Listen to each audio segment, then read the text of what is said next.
मैया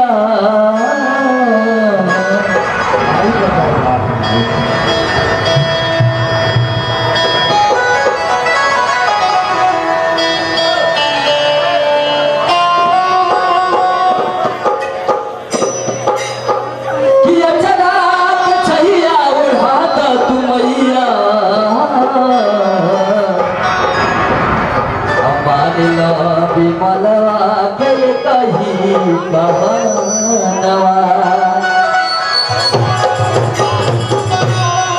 थोड़ा सा और इको बढ़ा दीजिएगा। इको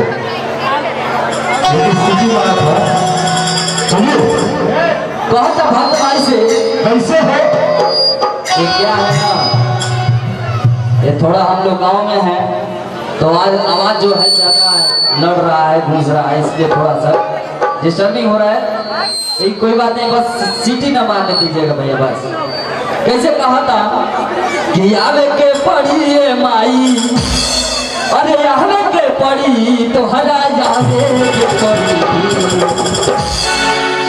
अरे आवे के पड़ी है माई, आवे के पड़ी तो हरा जावे के पड़ी, आवे के पड़ी है माई, आवे के पड़ी तो हरा जावे के पड़ी।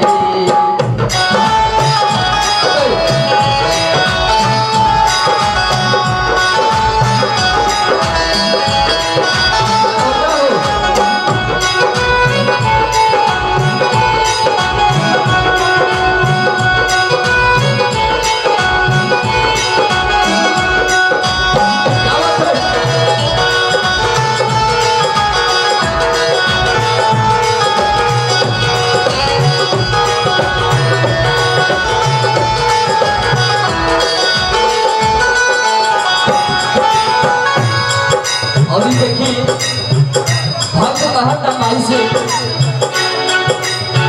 पीछे या कटैया मैया थैले बानी कलसा, पूरा परिवार तो से नवते बदलसा।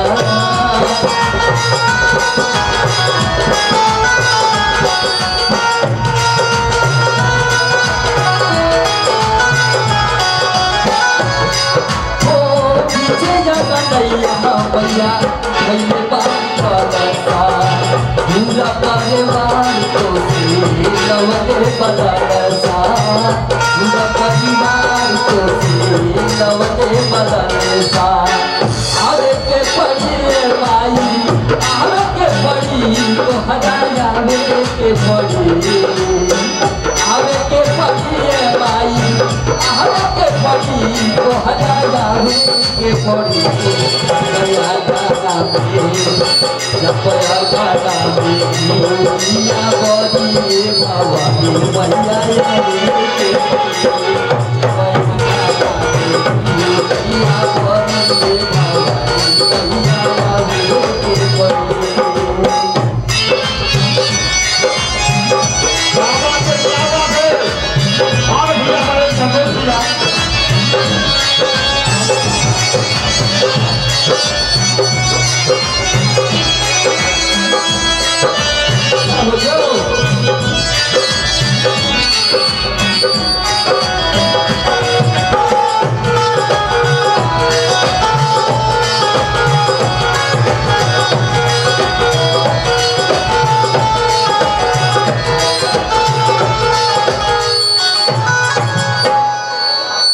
तो बोलिए सच्चे दरबार की।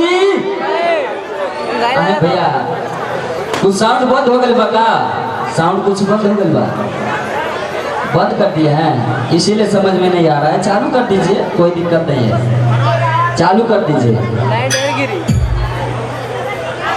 जो भी लोग इस रोड पर बैठे हैं, कोई गाड़ी घोड़ा आ रहा है तो खड़ा मत होइए, आप गाड़ी रास्ता बदल जाए।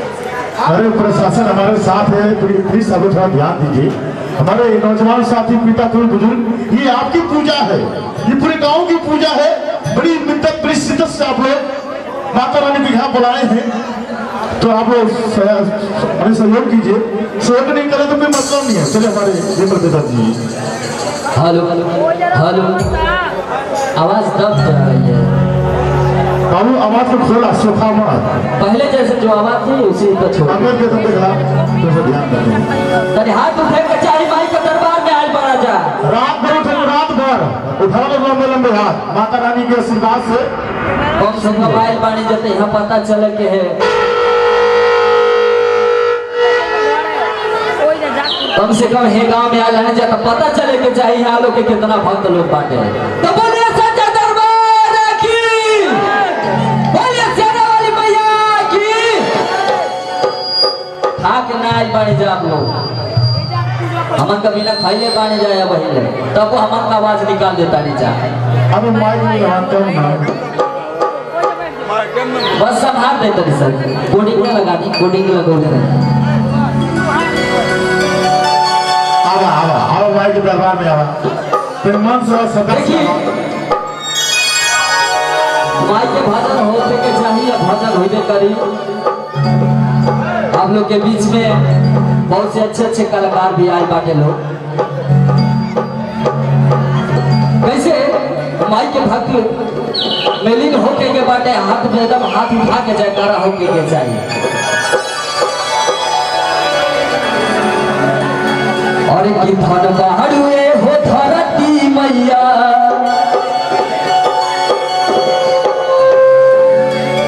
और की धन बाहरुए हो धरती मैया, और धनबा तो हर सकतिया हो।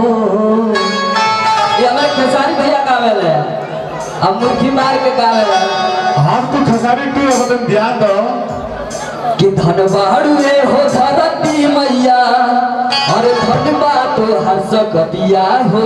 आ तो हरे माटी से बने, तो हरे माटी से बने, तो हरे माटी से बने, दुर्गा मैया के मूर्तिया हो। तो हरे माटी से बने, दुर्गा मैया के मूर्तिया हो। तो हरे माटी से बने, धन बाहरुए हो धरती मैया, धनबा तो हर सकतिया हो। धन बाहरुए हो धरती मैया, धनबा तो हर सकतिया हो।